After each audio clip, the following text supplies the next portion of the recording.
धर्म परिवर्तन अध्यादेश को लेकर पूर्व जज समेत 224 पूर्व अफसरों ने चिट्ठी लिखी है। पूर्व अफसरों ने इस चिट्ठी में न सिर्फ धर्म परिवर्तन अध्यादेश का समर्थन किया, बल्कि इससे पहले 104 पूर्व आईएएस अफसरों की लिखी चिट्ठी को राजनीति से प्रेरित बताया है। यानी 224 पूर्व अफसरों ने अपनी इस चिट्ठी के जरिए 104 पूर्व आईएएस अफसरों को जवाब दिया है। इन अफसरों ने फोरम ऑफ कंसर्न सिटीजन्स के नाम से यह चिट्ठी लिखी और चिट्ठी लिखने वाले अधिकारी पूर्व नौकरशाहों के प्रतिनिधि नहीं हैं।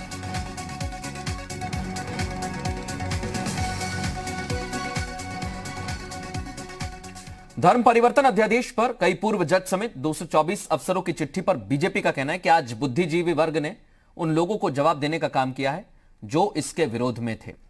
बीजेपी का कहना है कि यह कानून उन्हीं लोगों पर लागू होता है जो धर्म विरुद्ध काम करेंगे। यह कानून किसी धर्म के खिलाफ नहीं है कि ये जो कानून है वो समाज के हित में है और धर्म परिवर्तन कानून में किसी भी धर्म का उल्लेख नहीं है। कोई भी छल पूर्वक, जबरदस्ती या प्रपंच पूर्वक किसी को धर्म परिवर्तन के लिए बाध्य करता है तो उसके ऊपर ये कानून लागू होता है। लेकिन कुछ नौकरशाहों ने जो तथाकथित रूप से अपने को उनका प्रतिनिधि बताते थे, उन्होंने इसका विरोध किया और ऐसा साबित करने का प्रयास किया कि किसी धर्म विशेष के विरुद्ध ये कानून है। आज उनको जवाब उन्हीं के क्षेत्र के लोगों ने दिया है। अब आपको दो तस्वीरें दिखाते हैं। पहला लेटर 104 पूर्व अधिकारियों ने लिखा था जिसमें उन्होंने अध्यादेश पर सवाल उठाए थे, और एक तस्वीर आज के लेटर की जिसमें 224 पूर्व अधिकारियों ने लिखा है। उन्होंने अध्यादेश के समर्थन में पहले चिट्ठी लिखी गई। जो 104 पूर्व अफसरों ने चिट्ठी लिखी थी उसे राजनीति से प्रेरित भी बताया है। तो दोनों चिट्ठी आपके सामने हैं। एक में अध्यादेश पर सवाल उठाए गए, सरकार पर भी सवाल उठाए गए, दूसरे में अध्यादेश का समर्थन किया गया और 104 पूर्व अफसरों ने जो चिट्ठी लिखी थी उसे राजनीति से प्रेरित बताया है।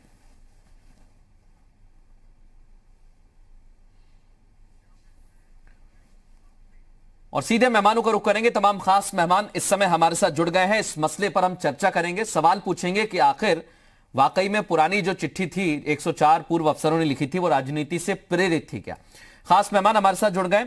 मनीष शुक्ला साहब बीजेपी का पक्ष रखने के लिए मौजूद हैं। नाहिद लारी खान हमारे साथ जुड़ गए हैं, समाजवादी पार्टी का पक्ष रखेंगी, और वीरेंद्र सिंह हमारे साथ जुड़ चुके हैं कांग्रेस का पक्ष रखने के लिए। आप तीनों का बहुत स्वागत है। पहले मैं मनीष जी आपके पास आ रहा हूं, क्योंकि पहले जो चिट्ठी लिखी गई उसमें कहा गया कि लोकतंत्र का हनन हो रहा है, अराजकता फैल रही है, समाज में वैमनस्य की स्थिति पैदा हो जाएगी। लेकिन अब उसका जवाब दिया गया है। 224 पूर्व अफसरों ने चिट्ठी लिखी है और कहा है कि पहले जो चिट्ठी थी वो राजनीति से प्रेरित थी। कौन कर रहा है सर ये राजनीति? देखिए मृदुल जी, सबसे पहले हमको धर्म उत्तर प्रदेश विधि विरुद्ध धर्म परिवर्तन कानून को पढ़ना चाहिए। इस कानून में क्या, किस आधार पर ये कानून लागू होता है, किसके ऊपर लागू होता है, अगर उसको पढ़ेंगे तो निश्चित रूप से ये समझ में आ जाएगा कि राजनीति कौन कर रहा है। इस कानून में स्पष्ट है कि जोर जबरदस्ती, छल प्रपंच के द्वारा अगर धर्म परिवर्तन कराया जाता है तो उसके ऊपर ये कानून लागू होगा। ये किसी धर्म का उल्लेख इस पूरे कानून में नहीं है। अर्थात कोई भी, किसी भी धर्म का व्यक्ति अगर इस तरह की क्रियाकलाप में पकड़ा जाएगा तो उसके ऊपर ये कानून लागू होगा। लेकिन जो 104 नौकरशाहों ने पत्र लिखा था उससे ये विदित होता था कि ये कानून किसी धर्म विशेष के खिलाफ आया हुआ है, जबकि ऐसा इस पूरे कानून में कहीं नहीं लिखा गया है। और वो लोग अपने को नौकरशाहों का प्रतिनिधि बता रहे थे। आज जो नौकरशाहों ने और विभिन्न पूर्व जजों ने लिखा है उससे एक चीज तो ठीक हुई कि जो तथाकथित लोग अपने को प्रतिनिधि बना के तमगा लेके समाज में टहलते थे उनको भी उसी समाज से अब जवाब मिल रहा है। और किसी भी सिविल सोसाइटी का दायित्व होता है कि अगर आपके नाम का दुरुपयोग, आपके पूरे समाज का दुरुपयोग कोई कर रहा है तो उसको जवाब देना चाहिए। ये अच्छी पहल है। आज का पत्र ये अच्छी पहल है नौकरशाहों के द्वारा, पूर्व नौकरशाहों के द्वारा और पूर्व जजों के द्वारा या बुद्धिजीवियों के द्वारा। ठीक है, मैं नाहिद लारी खान जी आपके पास आ रहा हूं, क्योंकि इस मसले पर डिप्टी सीएम ने भी कहा था कि अवार्ड वापसी गैंग भी है। अब ये लेटर गैंग आ गया नया। तो नाहिद लारी खान जी, उस दिन जब लेटर लिखा गया तो कहा गया कि सरकार जैसा कानून लाई है, आप देख सकते हैं किस तरीके से हालात खराब होने का जिक्र किया गया है लेटर में। लेकिन आज 224, संख्या को डबल कर दीजिए, इतने लोगों ने इसका समर्थन किया है। क्या कहेंगे इस पर आप? देखिए, 104 पूर्व आईएएस अधिकारियों ने ये जो धर्म परिवर्तन अध्यादेश है, इसके विरुद्ध जो चिट्ठी लिखी थी, उसके जवाब में स्पष्ट दिख रहा है कि विभिन्न पदों पर जो अधिकारी रहे हैं, पूर्व अधिकारी रहे हैं, उनसे जो है बीजेपी ने 1 हफ्ते की कड़ी मशक्कत के बाद ये चिट्ठी लिखवाई है। अब आप देखिए कि जिस वक्त सरकार की प्रवक्ता और मंत्री सिद्धार्थनाथ सिंह जी ने उस वक्त कहा था कि ये जो कानून लाए हैं, ये कानून लगभग 100 केसेस के ऊपर ये कानून बनाया गया है, उसमें अधिकतर जो है मिशनरी इंस्टीट्यूशन में धर्मांतरण के मामले शामिल हैं, जहां पर लोभ लालच और वर्गलाकर धर्म परिवर्तन किया जा रहा है। ठीक है। और 10-12 केसेस ऐसे हैं जो कानपुर, मुरादाबाद और एटा के केसेस हैं। लेकिन अब आप देखिए मृदुल जी कि कोर्ट में ये पाया गया है कि ये कानपुर, मुरादाबाद और एटा के केसेस जो थे, अधिकतर केसेस सही पाए गए हैं और कोर्ट ने इन सारे मामलों को खारिज भी कर दिया है। यहां तक कहा कि लड़का लड़की को सुरक्षा दी जाए और यहां तक कोर्ट ने कहा कि एक बालिग लड़के और लड़की को अपनी मर्जी के हिसाब से जीवन व्यतीत करने का पूर्ण रूप से अधिकार है। तो ये संविधान भी यही कहता है और कोर्ट भी यही। लेकिन नाहिद लारी खान जी, आपने उस बात का जिक्र नहीं किया जिसमें कोर्ट ने कहा कि अगर आप शादी के लिए ही धर्म परिवर्तन करेंगे तो उसे ठीक नहीं माना जाएगा, सिर्फ इतना ही आधार काफी नहीं है, उसका भी जिक्र करिए आप। कोर्ट ने यह भी कहा है, कोर्ट ने यह भी कहा है कि आप नाम बदल के किसी को फरेब के जाल में नहीं फंसा सकते, वो भी कहिए आप सही कह रहे हैं, आप किसी को नाम बदलकर किसी के साथ फरेब नहीं कर सकते हैं। लेकिन आप देखिए मृदुल जी कि संविधान में हर गलत काम के लिए, हर गलत कार्य के ऊपर कानून बना हुआ है और ये कानून जो है पर्याप्त है, इसमें सजा भी है और अगर इस कानून को ही अच्छे से लागू कर लिया जाए तो यही सही होगा। लेकिन बीजेपी केवल जो है वोटों की लालच और चीप पॉपुलैरिटी के लिए, लेकिन वो तो कह रहे हैं इसमें किसी धर्म का जिक्र नहीं है नाहिद लारी खान जी। मैंने कहा आपसे कि किसी धर्म का जिक्र है? मैंने तो कोई धर्म की तो फिर वोट बैंक कहां से आ गया? वोट कहां से आ गए फिर? इसमें किसके वोट की जरूरत है इस कानून के जरिए? निश्चित रूप से बीजेपी ने जो गंदा खेल खेल रही है बीजेपी, आप ये देखिए कि पिछड़े दलितों और अगड़ों को जिस तरह से आपस में लड़वा कर ये थोड़े वक्त के लिए, इसमें कहा मैडम पिछड़े और मैडम इसमें तो अनुसूचित जनजाति और जाति की महिलाओं के लिए विशेष अधिकार दिए हैं कि अगर उनके साथ कोई छल करेगा तो उसे सजा मिलेगी। जी मैं आपको कोरिलेट करके बता रही हूँ, थोड़ा वक्त तो दे। ठीक है, आप दीजिए। उसके बाद में वीरेंद्र सिंह और पवन हमारे सहयोगी जुड़ गए। पवन, आपके पास आता हूं। थोड़े वक्त के लिए बीजेपी सत्ता में तो काबिज हो सकती है, लेकिन ये देश और प्रदेश हित में नहीं है। अब यही गंदा खेल पूर्व आईएएस अधिकारी और ये जो 224 अधिकारी हैं, जिसमें जूनियर इंजीनियर से लेकर चीफ सेक्रेटरी तक शामिल है, इन अधिकारियों की भी लड़ाई लड़वा रही है। तो ये गंदा खेल खेलना बीजेपी बंद करे। मैडम, इसमें 6 पूर्व राजदूत हैं, 18 डीजी रैंक के अफसर हैं, मेजर जनरल रैंक के रिटायर्ड अफसर हैं 50, और आप कह रही हैं कि इनसे चिट्ठी लिखवाई गई है। इसका जवाब मैं मनीष जी आपसे लूं, उससे पहले वीरेंद्र सिंह जी और पवन हमारे साथ जुड़ चुके हैं। एक एक कमेंट उनका ले लेता हूं। पहले वीरेंद्र सिंह जी आपका ले लेता हूं। आपको भी ऐसे लगता है कमेंट जो यहां पर किया गया चिट्ठी के अंदर वो जबरदस्ती करवाया गया है, जबरदस्ती कहा गया है कि आप ऐसा लिखिए चिट्ठी में?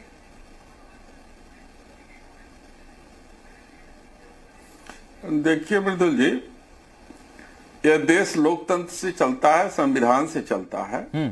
लोकतंत्र में देश की और प्रदेश की जनता ने भारतीय जनता पार्टी को मैंडेट दिया है कि वो प्रदेश के हित में और लोकतांत्रिक तरीके से सरकार चलाए।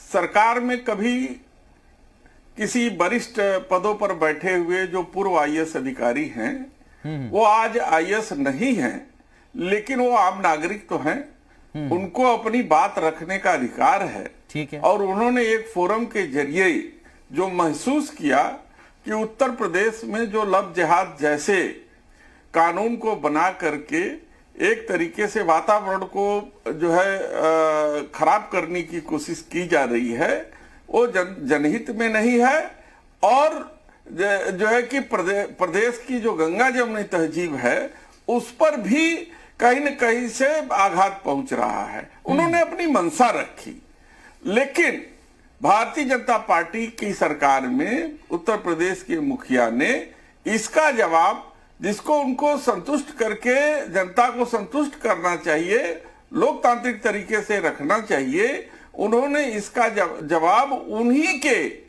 अन्य साथियों को लड़ा करके और उनका जवाब दिलाने की कोशिश की है। ये जो है कि हमारे समझ से ये तरीका ठीक नहीं है। जहां तक लव जिहाद के कानून का सवाल है, लव जिहाद के कानून में कुछ बिंदुओं पर आपत्ति हो सकती है और कुछ बिंदुओं पर सहमति भी हो सकती है। जैसे कि अगर कोई भी व्यक्ति अपना धर्म छिपा करके और अपनी पहचान छिपा करके किसी लड़की के साथ शादी ब्याह करता है, वो निश्चित रूप से दंड का भागीदार है, उसे दंडित किया जाना चाहिए। लेकिन एक तरफ सवाल ये उठता है कि व्यक्ति की अपनी स्वतंत्रता है और देश के संविधान में जो वयस्क लड़का लड़की है उसको निर्णय लेने का अधिकार है और वो निर्णय गलत भी हो सकता है और निर्णय सही भी हो सकता है। अगर इसी तरीके से माँ बाप और परिवार के लोग हस्तक्षेप करते रहे उनके निर्णयों पर, तब हम 21वीं सदी और विकसित भारत की बात हम क्या कर सकते हैं, उनको मौका ही नहीं देंगे और अपना निर्णय लेने भी के साफ लिए। कर देना चाहता हूं, तो जो कानून लिखा हुआ है, मनीष जी आ रहा हूं मैं आपके पास, कानून में जो लिखा हुआ है, अगर आपको किसी से भी शादी करनी है और वो दूसरे धर्म का भी है तो आप जिला अधिकारी के पास जाइए, उसको बताइए कि हम शादी करने वाले हैं। ना आपको परिवार वाले रोक पाएंगे अगर आप वयस्क हैं तो, ना कोई समाज के ठेकेदार रोक पाएंगे आप वयस्क हैं तो। इसमें कानून में ये प्रावधान भी किया गया है।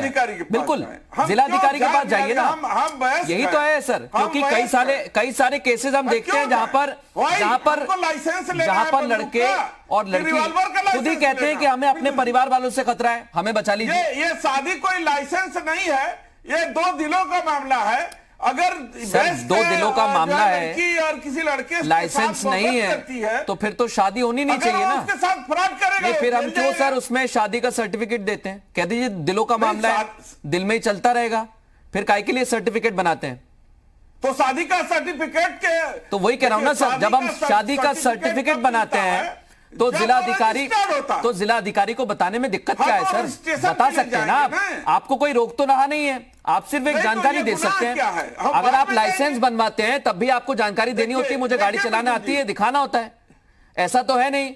वैसे ही सेम है, आप जिलाधिकारी के पास जाइए, बताइए हमें शादी करनी है, शादी हो जाएगी। अगर हम बाद में भी ले जाकर के उनके सामने आप एक कानून बना दीजिए कि बिना रजिस्टर्ड कोई भी शादी को कानूनी मान्यता तो कहां मान्यता है सर? सारे लोग कहां मान्यता है? कहां मान्यता है? मुसलमान हो बिना रजिस्टर्ड किसी शादी को मान्यता है ही नहीं, आपको मैरिज सर्टिफिकेट देना होता है।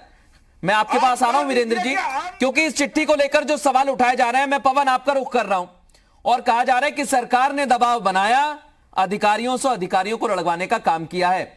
लेकिन इस चिट्ठी की अगुवाई की है पूर्व मुख्य सचिव भी रहे हैं उत्तर प्रदेश के दीक्षित साहब। अब मैं आपसे पूछना चाहूंगा, ये 224 जो पूर्व अधिकारी रहे हैं, जिसमें अलग अलग रैंक के अधिकारी भी हैं, क्या उन्होंने दबाव में चिट्ठी लिखी है? क्योंकि आपकी उनसे बात भी हुई है, क्या कहना था उनका? पवन बताइए विस्तार से।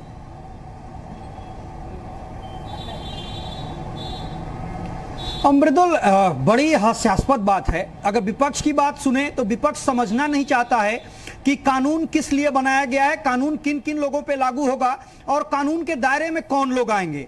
सत्ता पक्ष शायद ये समझा नहीं पा रहा है या विपक्ष उसको समझना नहीं चाह रहा है। पूर्व नौकरशाहों की बात करें, जो 104 नौकरशाहों ने पत्र लिखा, सीधे तौर पे उत्तर प्रदेश के मुख्यमंत्री को पत्र लिखा। उत्तर प्रदेश के मुख्यमंत्री कानून बनने से पहले और कानून बनने के बाद इस बात का वो जिक्र करते रहे कि जो लोग भी चाहे किसी जाति धर्म मजहब पंथ के हों, अगर वो छल करते हैं, किसी को छलने का काम करते हैं, साजिश रचते हैं, उनके खिलाफ ये कानून कारगर होगा, काम करेगा। दूसरी बात जी पवन, आपकी आवाज नहीं पहुंच रही है मुझ तक। जैसे जैसे आपसे संपर्क होगा मैं फिर रुख करूंगा। मनीष शुक्ला जी कुछ कहना चाह रहे हैं। मनीष जी। जी मृदुल जी, ये कहा जा रहा है कि आपने दबाव बनाया 224 अधिकारियों पर कि आप चिट्ठी लिखिए। देखिए, निश्चित रूप से ये कांग्रेस और सपा का अपना अनुभव है, क्योंकि अभी तक जो चिट्ठी 104 लोगों ने चिट्ठी लिखी, तो वो क्या समाजवादी पार्टी ने लिखवाई कि कांग्रेस ने लिखवाई? अवार्ड वापसी गैंग किसके कहने पे ये अवार्ड वापस कर रहा था? तो ये इनका अपना अनुभव है। लेकिन ये अच्छी बात है कि जो लोग तमाम लोग ठेकेदार बन रहे थे नौकरशाहों के, उस ठेकेदारी को इन लोगों ने खत्म किया और आपने स्वयं दिखाया कि चीफ सेक्रेटरी रैंक के लोग हैं, डीजी रैंक के लोग हैं, मेजर जनरल रैंक के लोग हैं, राजनयिक उसमें हैं, और इतने ऐसे पदों पर बैठे लोग अगर दबाव में आ रहे हैं तो ये सपा और कांग्रेस की वही है। और मेरी कोशिश भी यही थी, अभी वीरेंद्र जी ने कहा, जी वही मेरी कोशिश थी। सहयोगी जो मेरे पवन हैं उन्होंने बात भी की है और वही वो बताने की कोशिश कर रहे थे। उम्मीद करता हूं शायद अब संपर्क हो गया होगा। अगर पवन आप सुन रहे हैं तो कंटिन्यू करिए। मनीष जी भी उसी बात को कह रहे हैं, इतने बड़े अधिकारी हैं, इन पर कौन दबाव बनाएगा? अब मृदुल बिल्कुल मैं उसी बात का जिक्र कर रहा था कि जिन नौकरशाहों ने 104 नौकरशाहों ने पत्र लिखने का काम किया मुख्यमंत्री का, वो नौकरशाह शायद इस कानून को नहीं पढ़ने का काम किया, या जो 224 लोगों ने पत्र लिखा उसमें साफ बात का जिक्र किया गया है कि पॉलिटिकल मोटिवेटेड ये पत्र लिखा गया है। किसी भी प्रदेश के इलेक्टेड सीएम के खिलाफ, किसी भी प्रदेश के जो कानून बनाने का काम किया गया है, और खासतौर से जो बाकायदा इस पे रिसर्च होने का काम हुआ था, यानी जो विधि विभाग है उसने एक ड्राफ्ट बना करके उत्तर प्रदेश के मुख्यमंत्री को दिया था कि किस तरीके से खासतौर से गरीब लोगों को बरगलाया जा रहा है।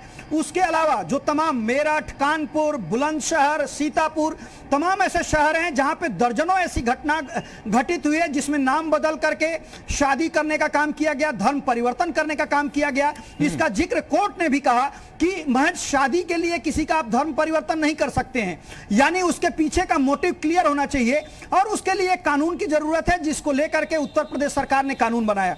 उस कानून में कहीं भी इस बात का जिक्र नहीं है कि किसी भी मजहब, पंथ, जाति, धर्म के हिसाब से कार्रवाई की जाएगी।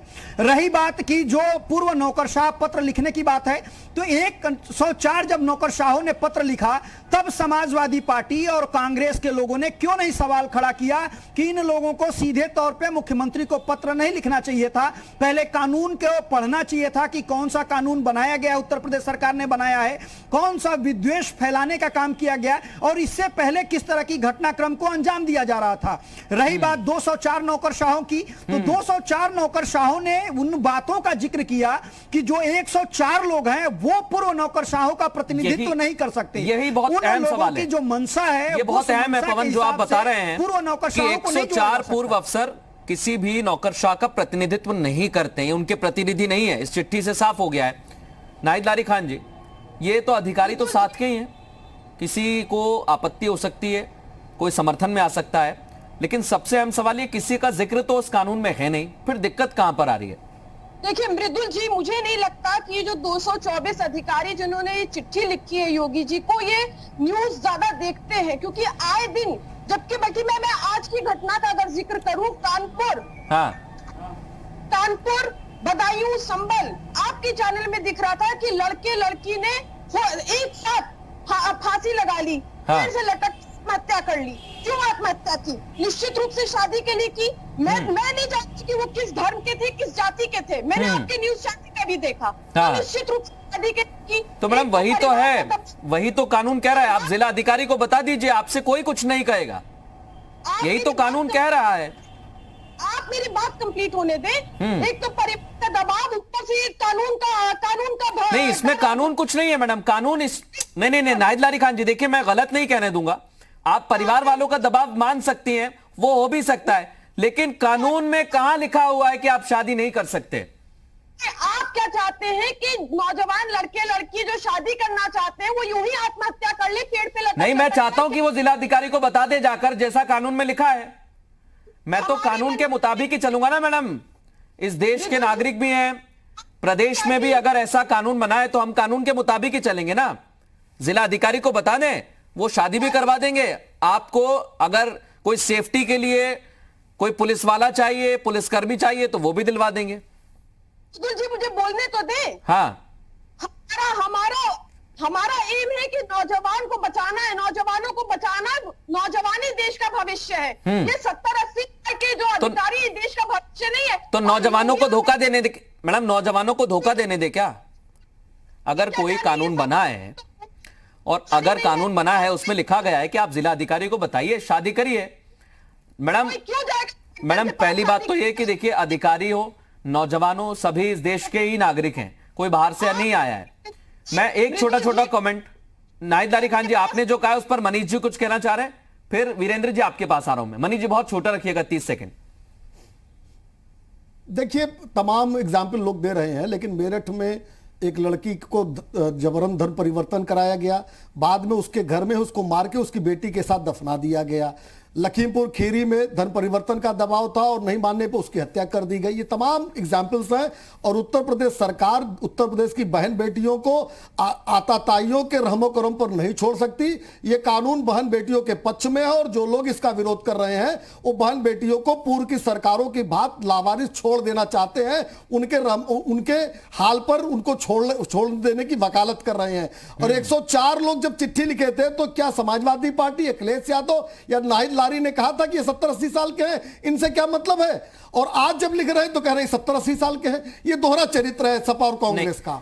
नहीं सवाल मैं वीरेंद्र जी कुछ कहना चाह रहे हैं। वीरेंद्र जी, नाहिद लारी खान जी एक सेकंड, थोड़ा सा समय कम है हमारे पास। एक वीरेंद्र जी एक बात कहना चाह रहे हैं बड़ी देर से। वीरेंद्र जी कहिए। मैं मृदुल जी कहना चाहता हूं कि जो 104 अधिकारियों ने चिट्ठी लिखी थी, अपने मुख्यमंत्री को चिट्ठी लिखी थी, उनको महसूस हुआ कि जो कानून बना है उसमें उससे गंगा जमुनी तहजीब प्रभावित हो रहा है और उससे प्रेरित होकर के 104 अधिकारियों ने अपने मुख्यमंत्री को चिट्ठी लिखी थी कि अगर उनके सुझाव सही हैं तो उसमें वो विचार करें। लेकिन इसका मतलब यह नहीं था कि वो 204 उन अधिकारियों को चिट्ठी लिखी थी जिन्होंने जवाब दिया।